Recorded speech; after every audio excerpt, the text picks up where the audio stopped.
আমার মারে আমার মসজিদে রাজি দশরি আগে মার বাবা করতে বাবা বাইরে না পরে ঘরে ঢুকিতে মার আমার খুব কমাই মারে আলা দিয়েছে বাবা বাড়ি করে রয়েছে ছোট ভাইবো ঘরে টাকা ভাঙি খুলছি কুড়িদের মধ্যে লেটটা জানিটা খাওয়াই না এই অবস্থা দেয় সব আমার ঘর আরো 2-3 বার আর ভেঙে দিছে 4টা মোবাইল দিছে আর কয়েকবার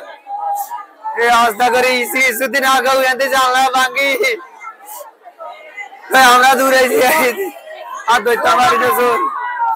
তোর দাইছে অবস্থা মার রাখতো তাই মার মাথা ধরছি আজ মার মাথা 2 বার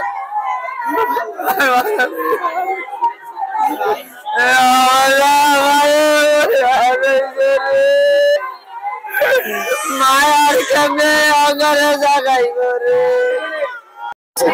আপনার শাশুড়ির ঘর কি হয়েছে বলুন তো? আমার শাশুড়ির ঘর অনেক সময় যে আরো ডাকাতি হয়েছে ওর পরে কালকে রাত্রে ঢুকছে নিশা খাওয়াইছে কইতে পারে না যে তা আমি আমার স্বাস্থ্য বাড়িতে দুধ লিয়ে গেছি সেই জায়গায় ফোন গেছে যে আমার শাশি মৃত্যু হয়েছে এখন আমরা আসা দেখি যে দরজা খুলে দেই আমার স্বাস্থ্য বাড়িব দুজনের মুখে দিয়ে প্লেট ডজা আমার শাশি মারা গেছে খুব টুবের দাগ তারপরে যারা লাঠি ঢুকে দিছে পাড়া তারা আসেন আমি আমার ভিন্ন বাড়িতে থাই আয়া শুনছি যে এই ঘটনা বাইরে কইছে এই ঘটনা এই আজকের যে ঘটনা এই ঘটনা আমি তো ভিন্ন বাড়িতে দেখি। আপনি কি রাতে বাসায় ছিলেন? ওই বাসা ছিলাম পাশের বাসা। কি দেখছেন আপনি বলেন তো? আমি তো কিছু দেখি না, আমি প্রতিদিন সকালবেলা দিয়ে উঠটা ফজরের নামাজ পড়ে পূর্ণময় আবার একটু ঘুমা আমি উঠটা দেই দরজা বন্ধ কই ঘুমাইতে আছে নামাজ পড়ে আমি দোকানে গেছি গা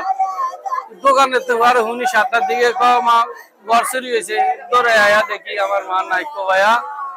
আমার মারে মারিয়া লাইছে বাইর করে নিশা খাওয়াইছে এখন আব্বারে নিশা খাওয়াইছে কয়দিন আগে দরজালে ভাড়াবাড়ি করছে ওইটা দরজা দিয়ে কুতা দিছে এই ঘরে ঢুকার জন্য দরজার বেলতার না আমার ছোট ভাই আমার ফোন দিছিল আমরা বাইরে আছি বাইরে আর পাইনো ওই পাশে সারা টারা পাইছি জুত করে রয়েছি এই পাশে লাইট আসিল না লাইট টাইট দিছি এই লাইট দিয়া করে কতনি কি করছে কেমনে করছে আমি পাশে আমি কতক্ষণ 20 হাত দূরে আমি কইতে পারি না।